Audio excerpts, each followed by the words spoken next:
October 1942. A lone Messerschmitt Bf 109 screams across the Russian sky, fuel gauge plunging toward empty. Inside the cockpit, 20-year-old Erich Hartmann sweats as Soviet tracers blaze past his canopy. His first combat mission is about to end in disaster. The German had broken formation, disobeyed direct orders, and charged headlong at a group of Soviet fighters. Now he's running for his life, eventually crash landing back behind German lines. It was bold. It was reckless. It violated almost every rule of air combat. Yet it was just what his new unit, the Luftwaffe's JG-52, wanted. When Hartmann joined JG-52, it was already well on its way to becoming the most feared fighter unit on the Russian front. The rumored kills were so astronomical that Allied intelligence officers dismissed it as a myth. But now, they were about to take things to an even more insane level. JG-52 didn't just tolerate mavericks, it created them. While other units followed protocol, these pilots invented tactics that defied convention and seemed impossible. A new dark and deadly path of destruction was coming, and the Luftwaffe's Black Devil was about to be unleashed.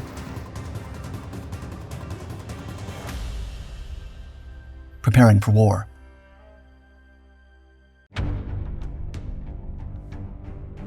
In the late 1930s, as Germany's Luftwaffe expanded, dozens of new fighter wings were formed to meet ambitious production goals.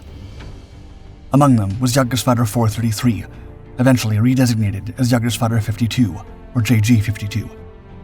From the first day to the last, JG-52 flew one aircraft and one aircraft only, the Messerschmitt Bf 109. Designed in the 1930s, the backbone of the Luftwaffe's fighter force was compact, fast, and built for aggressive, high-energy combat. In addition to wing-mounted machine guns, the model had a powerful 20mm nose-mounted cannon, particularly devastating at close range. In the summer of 1939, at air bases all across Germany, fighter pilots prepared for a war that had not yet been declared, but felt inevitable. JG-52, under the guidance of Spanish Civil War veterans, including Adolf Galland, Wolfgang Ewald, and Alphonse Klein, was no exception. For months, rookies and battle-hardened men practiced day in and day out. The Luftwaffe Jagdgeschwader was a carefully structured fighter unit designed for efficiency, divided into three main groups, or Gruppen, the unit's core operational divisions. JG-52 had Gruppas 1, 2, and 3, each responsible for different sectors and tasks throughout the war. On August 26th, only 72 hours before German troops crossed into Poland, JG-52 was relocated to Bonn-Hangelar Air Base, near the border with Belgium and the Netherlands, as part of a growing force preparing for what lay ahead. Within hours, the wait would end.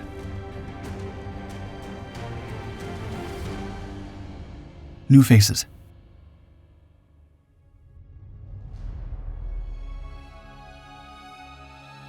After the invasion of Poland, France and the United Kingdom declared war on Germany on September 3, 1939. However, the front lines remained eerily still in the months that followed. For the remainder of the year, during the phony war, German, French, and British forces dug in and waited. Up in the skies, Luftwaffe and Allied fighters, including JG-52, patrolled, tested defenses, and conducted reconnaissance, probing each other's weaknesses. Nonetheless, on September 6th, a JG-52 squadron intercepted a French ANF Le Moreau 115 reconnaissance aircraft flying near the city of Karlsruhe, an essential hub for Luftwaffe movement, marking the Jagdgeschwader's first aerial victory and the first German air victory on the Western Front. As war spread across Europe, JG-52 was slowly building its combat record, downing an additional 4 enemy aircraft in a month. On November 8th, pilots from the second Gruppe spotted something unusual drifting over Karlsruhe, a French observation balloon floating high above the battlefield, scanning German positions below. The target was promptly torn apart with machine gun fire, collapsing in flames as it fell towards the ground. With the months drawing to a close, the branch reorganized its fighter units as the quiet engagements of the early war were coming to an end. During this transition period, the team suffered their first fatality when, while flying a high-altitude patrol over enemy territory, Unteroffizier Hans-Joachim Helwig mysteriously and suddenly spiraled into a steep dive, crashing just behind French lines. The cause behind the accident was never found. During the first half of 1940, Once again, JG-52 remained on the sidelines, assigned to homeland defense and limited operations over France and the Battle of Britain, where the unit suffered heavy losses, including 8 aircraft and 4 squadron leaders in a single day. In August, with only 4 pilots left in First Gruppe, JG-52 needed fresh talent. That month, 21-year-old rookie Gerhard Barkhorn arrived at the struggling fighter unit, followed later that year by 22-year-old Günther Rahl, a transfer from JG-71 who already had 1 victory under his belt. As JG-52 entered its next campaign, Barkhorn was still finding his footing, while Rahl was already proving himself. Both would become among the highest-scoring aces of all time.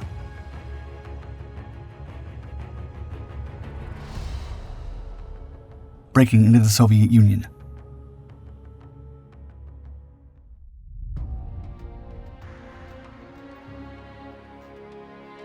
After blitzkrieg tactics swept through Poland and France, following the costly battles over Britain, the Third Reich set its sights on its most ambitious target yet, the Soviet Union.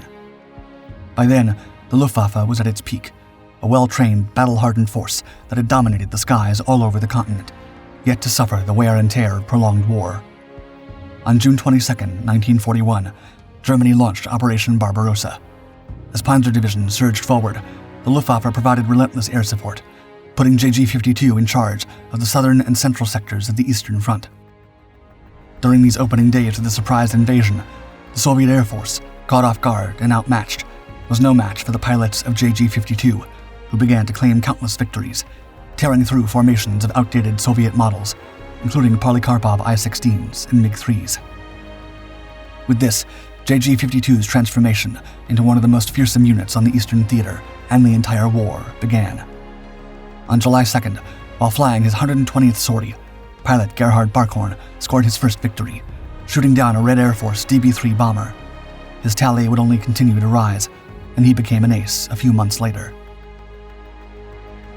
Despite the wins, the battles near Moscow were brutal. In November 1941, Sepp Dietrich, commander of the Liebstandarte SS Panzer Division, sent a truck loaded with alcohol and cigarettes to JG-52 member Lieutenant Hermann Graf as a reward for defending SS positions and shooting down multiple Soviet aircraft in a single engagement. That same month, Rahl, once a transfer, but by then a shining star within the unit, with at least 36 aerial victories, suffered a severe injury that grounded him for an entire year. By then, the Soviets were fighting back harder than ever.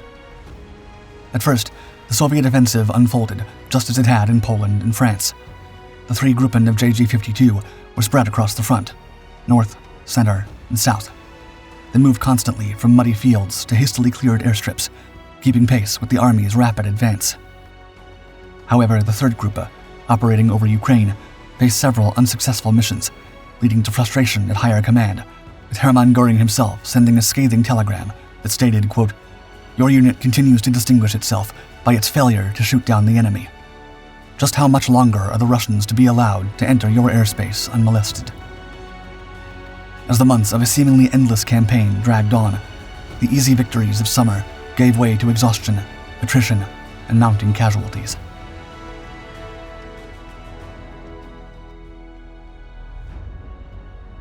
Respite.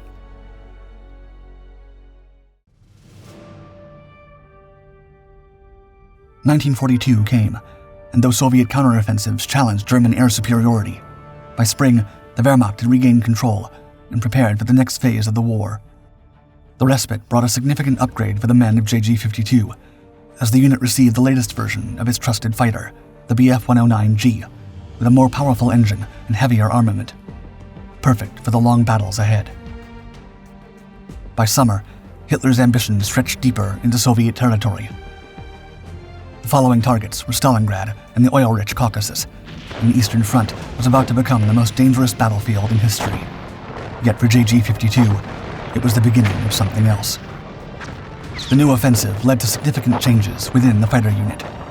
First Gruppe became a fire brigade, deployed wherever the Luftwaffe needed immediate air superiority, while 2nd and 3rd Gruppe stayed with the southern offensive, covering the German advance across vast open landscapes where air combat was fast, chaotic, and ever constant.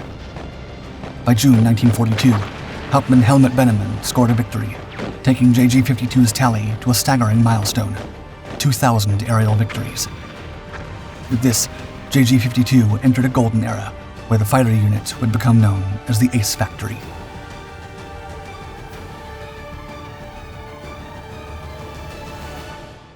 Stay on my tail.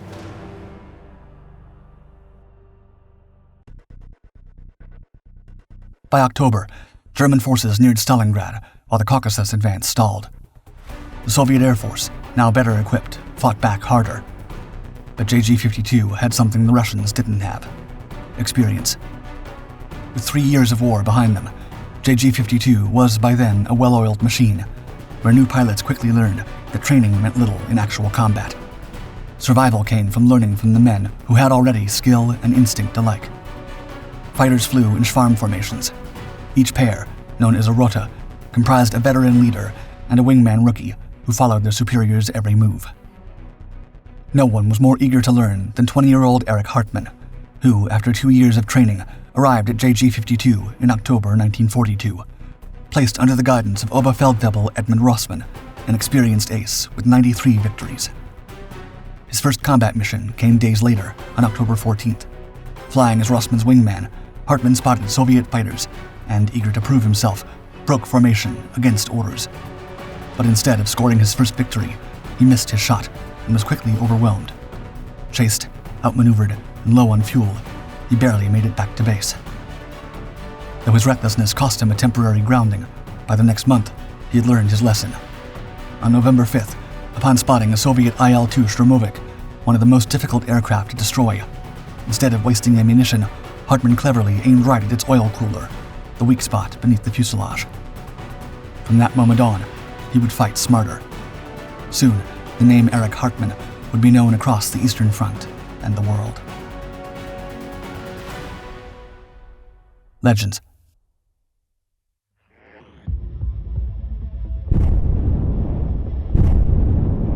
As winter set in, Stalingrad had become a disaster, and by early 1943, with the German retreat in full motion, JG-52 was forced to relocate. 3rd Gruppe moved to Kerch, a strategic port on the eastern tip of Crimea, while the others operated in Taman, just across the strait in southern Russia. Around this time, JG-52 was about to gain a new pilot who made an unforgettable entrance. In the early spring, Erich Hartmann was standing with a group of pilots in the airbase when a damaged Bf-109 limped back to base. Trailing smoke and barely holding together, the model hit the ground hard, skidding, then bursting into flames. No one expected the pilot to survive. Suddenly, out of the wreckage came Walter Krupinski, a seasoned fighter who simply climbed out, dusted himself off, and walked away as if nothing had happened, leaving a powerful impression on everyone watching. Soon thereafter, Hartmann was assigned to fly as wingman for the newest addition to the fighter unit. The elder pilot taught him to get close to his adversary to be sure of a hit, and also started calling him Bubby, or Boy, a name that the younger would retain throughout his career. On another occasion, Pilot Krupinski took off for a mission, was shot down, hitched a ride back to base in a car, immediately climbed into another aircraft, and was back in the air within minutes, claiming 2 more enemies before the day was over. JG-52's victory count was climbing at an almost unbelievable rate. By April of that year, Günter Rahl, one of the unit's top scorers, claimed the fighter unit's 5,000th aerial victory. But the Eastern Front was unlike anything in the history of air combat. Pilots flew from makeshift airstrips, muddy fields, and frozen wastelands, all while battling disease, exhaustion, and the ever-present fear of Soviet capture. That summer, Hitler and his generals planned a massive counteroffensive with the goal to regain the momentum lost at Stalingrad, or at the very least, stabilize the front. The battlefield they chose was Kursk, right where the Red Army's defensive lines bulged into German territory. This would be a catastrophic mistake. On July 5, 1943, the German offensive at Kursk began. It was the largest tank battle in history, but in the skies above, an equally ferocious conflict was unfolding. The same day the offensive started, the Luftwaffe launched a massive air assault, claiming 432 Soviet aircraft shot down by the end of the day. However, in the midst of the fight, the German pilots realized the enemy's fighter models were improving, introducing the Yak-1s and Lag-3s. 2 days earlier, Erich Hartmann became an ace in a day, scoring at least 5 aerial victories in a single sortie, the first of many such feats. Meanwhile, the withdrawal of JG-3 in August 1943 left JG-52 as the sole complete fighter wing on the Eastern Front. Nonetheless, Hartmann, who had entered the month with 42 victories, ended it with 90. Another ace-in-a-day performance, pushing his tally higher and higher.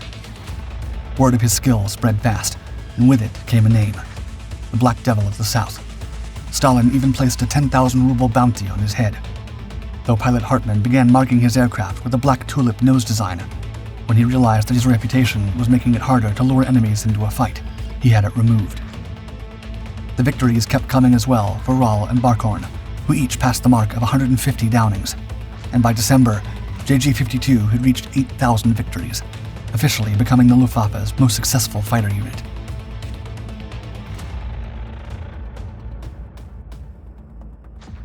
Trying to sober up.